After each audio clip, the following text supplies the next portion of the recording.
If you haven't been living under a rock, you must have come across something like this. Harley Davidson, the iconic brand, they've angered many of their loyal base by going woke.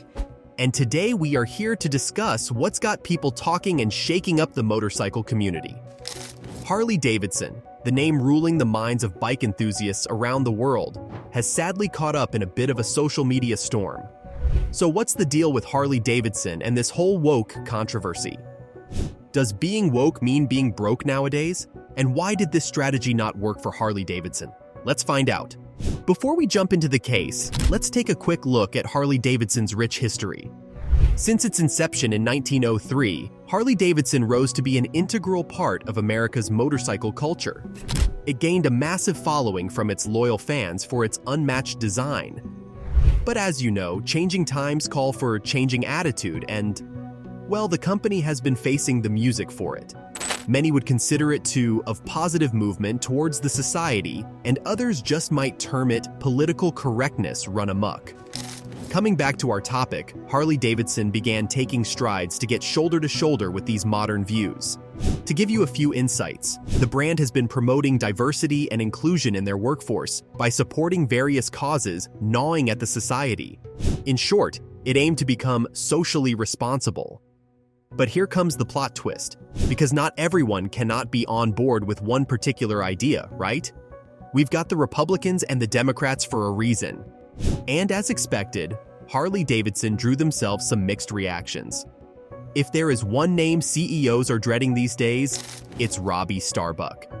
The filmmaker turned culture warrior has turned into a relentless critic of corporate activism, uncovering major brands that believe their liberal initiatives will go unnoticed.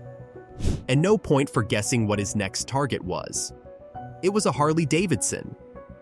The dissatisfaction exploded in July, where pride is usually full-fledged, when Robbie Starbuck outed several controversial internal woke policies at Harley. Y'all, this may be the most shocking expose that I've done simply because the brand is so out of alignment with their customers. This is Harley Davidson. Just make motorcycles, period. It was a great motorcycle company and you were destroying it if you continue down this path. Stop all of this wokeness and get back to the core business that made Harley Davidson great. Starbuck said in a phone interview with Fox News Digital, "Corporations can't ignore our movement anymore. They have to take us seriously." They made this statement because we're obviously having an impact on their customer base. And this wasn't the first time he was attacking the big bulls of the industry. Starbuck said his social media movement is now 3 for 3 after recent efforts to spotlight similar leftist corporate initiatives led to policy changes at John Deere and Tractor Supply Company. His wants were simple. I'm asking you to make it a welcoming place for everybody, which means getting rid of DEI, getting rid of wokeness, and just being a workplace again. It's not that hard. It is a very simple ADM. That's what we want. So you know what? Don't wait for me to come for you. Fix it now. Get rid of these crazy policies. Save me time so I don't have to come for you. Save your brand. Just do the right thing. Make work again and focus on making great products with great customer service. You do that, and people are going to be very happy, he said in a tweet on X. So why exactly is Starbucks so mad at Harley? And what exactly are thought woke policies? In a video that has racked up nearly 3 million views on X, Starbucks criticized the company for several reasons. These included employees participating in DEI training, hosting an LGBTQ+ event at a company venue, and supporting the Ride with Pride event, which is a gathering for LGBTQ+ motorcycle riders. He also claimed that the company's goal of increasing the diversity of its suppliers was just fancy corporate speak for saying fewer white people. And the hatred is only growing. George Gatto, owner of a Harley store in the Pittsburgh area, said that he had received angry comments regarding the boycott effort, but remained unconvinced by it. He described Starbuck as a politician just trying to get clicks. Now that you've heard about the haters, let's talk about the supporters for a bit, shall we? They lauded the brand for having addressed these social issues and standing by it. The move was positively viewed by the masses, and they saw a shift towards a more inclusive and socially aware company. Basically, the usual acts of solidarity that all supporters show when a brand stands for a cause. But the critics were the ones who truly got this campaign to a whole new level. They put forward a strong argument stating that these kinds of actions alienate traditional customers and are drifting away from the brand's original image. And that seems to be the main issue. Much like Jack Daniels, the customer base for Harley Davidson is also a predominantly male population who are mostly conservative with their political ideologies. But unlike Jack Daniels, this campaign of going woke did not help them grow or capture new target markets. Instead, it simply led to their downfall and losing their loyal customer base. I think the Jack Daniels marketing campaign is a fascinating case and something you should definitely check out. Now that we have addressed the problem, you might be wondering how all of this would have impacted the motorcycle legend, right? Well, there has been continuous outrage on social media where fans have revealed that they now feel disconnected from the brand since it decided to steer onto this new path. They even called out to their CEO, stating that they won't purchase anything from the brand unless the CEO was removed. That's rather harsh. But take a look at this biking enthusiast expressing his opinion. So how do I feel about Harley Davidson going totally woke?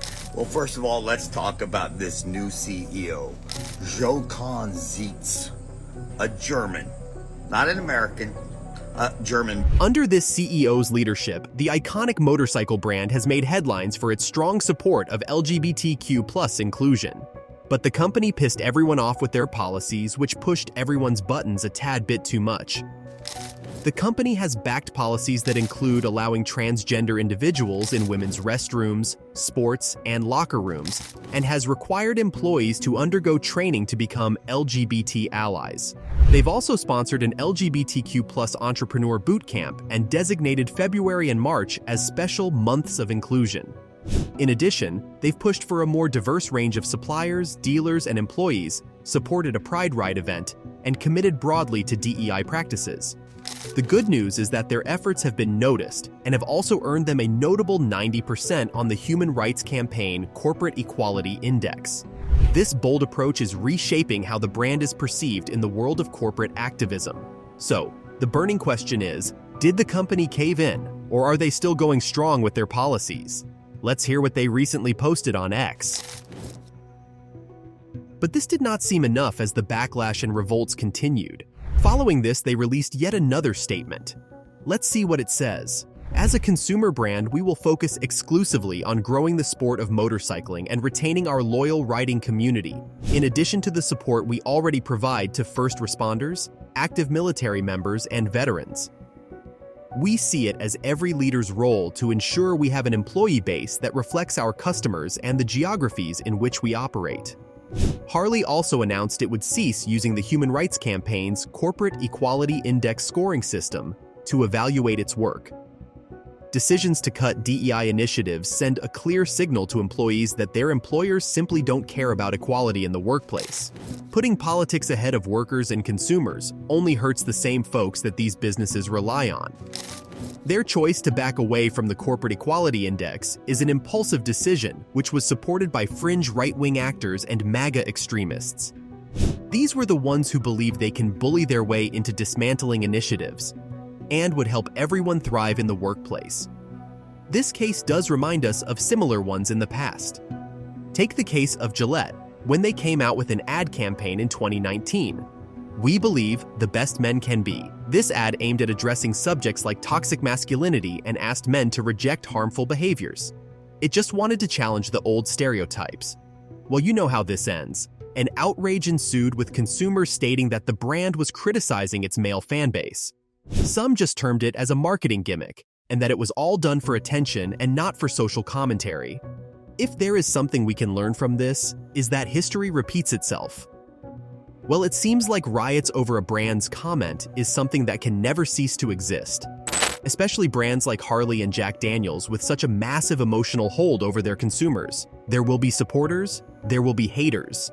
Either way, the brand wins with all the popularity, right? And with that, ladies and gentlemen, it's time to wrap up this case. What are your thoughts on the situation? Let us know in the comments below. If you like our content, make sure you hit that subscribe button and give this video a thumbs up. See you in the next one. Until then, keep asking, keep learning, and keep debating.